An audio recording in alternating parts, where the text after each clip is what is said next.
झूठी सियासत को सहारा देने वाली तरमीम आ गई है। इलेक्शन एक्ट 2017 में मज़ीद तरमीमें हुई हैं। तरमीमें क्या हुई हैं कि अरकान पार्लियामेंट के असासे खुफिया रखे जा सकेंगे। हमारे बैंक अकाउंटों पे छापे मारो, हमें कहते हो कि डिक्लेयर करो जो कुछ है, हमें कहते हो कि काला धन नहीं होना चाहिए, हमें कहते हो कि जो कुछ है वो मुल्क में लाओ और उस पर टैक्स दो।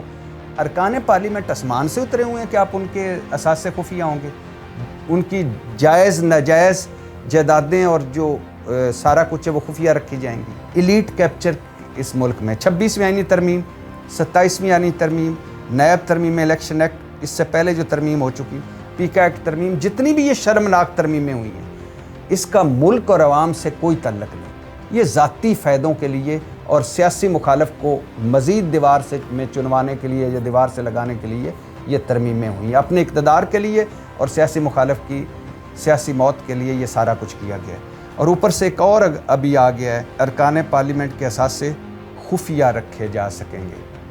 कोई शर्म होती है, कोई हया होती है? ये कैसा मुल्क है? दुनिया के किसी मुहज़्ज़ब मुल्क में जमहूरियत की जीम भी जहाँ है, वहाँ पहला असूल है कि अवामी नुमाइंदे अवाम को भी जवाबदेह होते हैं और पार्लियामेंट को भी जवाबदेह होते हैं, काबीना को भी जवाबदेह होते हैं, वहाँ की अदलिया को भी जवाबदेह होते हैं। अरकान पार्लियामेंट की कितनी जायदादें उसने सियासत में आने के बाद बनाई, कहाँ से बनाई, किधर से बनाई, कोई उन पे अब उनको देख नहीं पाएगा। और जब पता ही नहीं होगा कि कौन कितना अमीर है, कौन किसके पास क्या कुछ है, तो बात भी नहीं होगी। जब बात भी नहीं होगी तो अल्लाह अल्लाह खैर सल्ला। ये है यार, वैसे ही एक तरमीम कर दो आइन में कि ये 500 ख़ानदान है, यही इनके लिए मुफ्त तेल है, मुफ्त पेट्रोल है, मुफ्त बिजली है, टैक्स फ्री हैं ये लोग, यही मेंबर पार्लियामेंट होंगे, यही मेंबर सेनेट होंगे, यही ग्रेड 22 से ऊपर के अफसर होंगे, यही जज होंगे, यही मुद्दई होंगे, बाकी 25 करोड़ मुल्ज़म हैं।